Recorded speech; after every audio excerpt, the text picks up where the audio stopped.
A deep longing for deep emotional bonds, combined with their honest attraction to intelligence, the INFJ personality type is known for their distinctive approach to love and sexuality. While they're not exactly the type to be boxed into particular identities, most INFJs can relate to the concept of demisexuality. Welcome back, psychos! Today, we're going to be diving deeper into the demisexual INFJ and why most people with this type can relate on some level. Before we get into today's video, we'd love it if you liked and subscribed to our channel, as well as to click the notification bell so that you never miss a video. So, let's get right into the video, starting with number 1. They need an emotional connection. The first and most obvious reason most people with the INFJ personality type fall into the demisexual spectrum is simply their need for a genuine connection. Most INFJs can hypothetically see what makes people attractive, but until they get to know the person, the tricky thing with INFJ demisexuality is this personality type's observational skills. Because INFJs are so interested in analyzing their surroundings and the behaviors of the people around them, this introverted type may feel like they know someone without even talking to them. And so, it can seem like INFJs are able to find other people attractive just by looks, when, in reality, the majority of their initial reaction is based on behaviors and gestures. Yet, even then, INFJs may have an interest in someone through their observational findings, but they won't take any of their feelings seriously until there's an actual emotional bond. Number 2, they want to reveal thoughts before bodies. Now, we're not big on labels, but for the sake of an explanation, most INFJs are not only considered demisexual, but also sapiosexual. In other words, INFJs are one of the main types that are known for finding intelligence rather than sexuality attractive, completely surpassing looks and social status. In fact, there's not many people with this personality type that would willingly create a physical bond with anyone that doesn't demonstrate some level of deeper intelligence. Actually, when it comes down to it, most people with the INFJ type can't fathom the fact that other people can happily engage in physical intimacy without even knowing if the individual has a good head on their shoulders. This concept freaks an INFJ out to the point that even the thought can feel intrusive. Number 3, they don't want to create unnecessary attachment. INFJs are not only reluctant to let people in, but they also crave consistent harmony within the relationships they do have. Besides their introverted nature, this empathetic type doesn't want to expand or potentially sacrifice their friend group for a spontaneous fling. But this avoidance of attachment goes much deeper than protecting their harmony. In fact, for the INFJ personality type in particular, something as intimate as, well, intimacy can certainly serve as a basis for deeper feelings. I mean, they're not alone here, but if there's somebody who isn't showing similar feelings, some INFJs won't even consider it an option. It's not entirely out of fear of rejection, but rather a subconscious measure of protection to avoid wasting their time attaching feelings to an illogical outcome. However, this won't stop them from fantasizing at times, of course.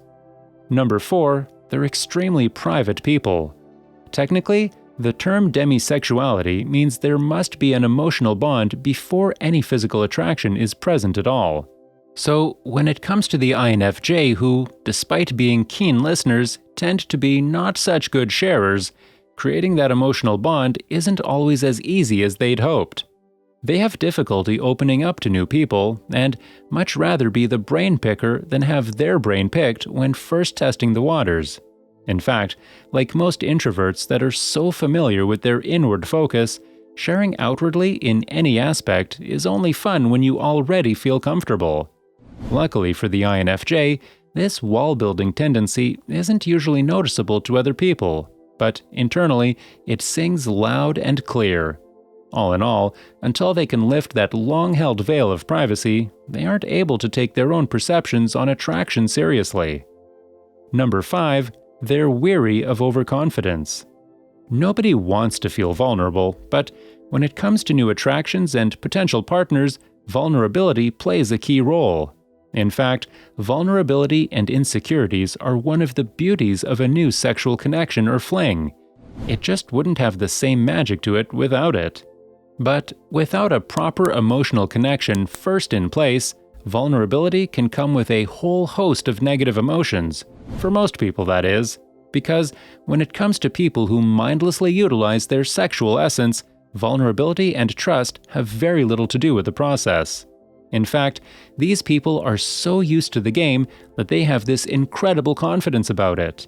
But to an INFJ, this overconfidence is nothing but conceitedness, and ultimately ruined all chances with this introspective type. As a matter of fact, these are the people that INFJs try to avoid at all costs. Luckily, their requirement for emotional depth is the perfect pre-wired boundary to keep them from mixing with the wrong crowd. Just another reason why bars and nightclubs seem so damn dreadful to this introverted type. Number 6. They aren't interested in one-night flings. Empathetic, highly sensitive, and seriously attuned to the energies in their environment, INFJs take certain measures to ensure their energy is protected at all costs. One of the ways they do this is to avoid uncertain energy exchanges. While some may call it woo-woo, most metaphysically rooted INFJ views are surrounding the fact that sexual energy isn't something to be tampered with irresponsibly. While it has the ability to establish beautiful synergy between two individuals, if you don't have any other intentions with an individual, it can cause some internal conflict. And so, hookup culture is just another taboo interest INFJs like to observe through their surroundings. As a matter of fact, many INFJs see the damage hookup culture can cause to a person, a family, or even an entire generation. And because of that, they already have a distaste for the idea before even thinking of considering it. Yet, it's not to say an INFJ's shadow functions couldn't cause them to do something rather out of character. Number 7. Their personal bubble. If you've yet to unlock the INFJ's beautiful brain, don't expect to gain entry to their precious personal bubble. Similar to their need for privacy in life, most people with this highly sensitive personality type are known for their discomfort towards physical greetings and gestures. For example, even if a close friend began to lean on their shoulder or unnoticeably sit too close to them, most INFJs would be stuck in a trance, unable to think of anything besides regaining their personal space. Sound dramatic? Well, imagine an INFJ even considering feeling attraction, knowing the thought of being near someone is much more appealing than actually being near them. In other words, if someone who A. hasn't shown their uncanny intelligence, or B.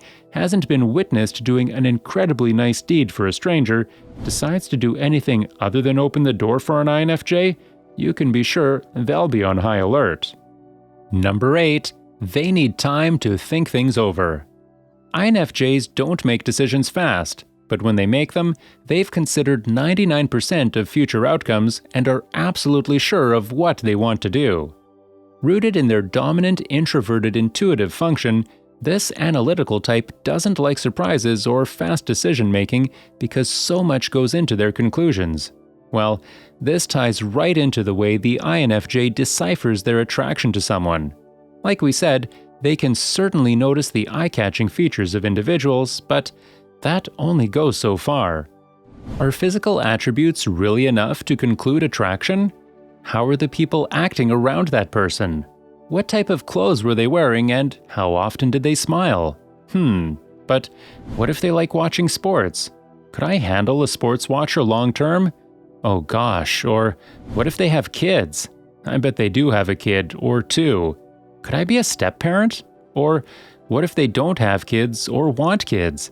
Am I really ready for them to make that decision for me? Blah blah blah. Some call it overthinking. INFJs call it future-proofing.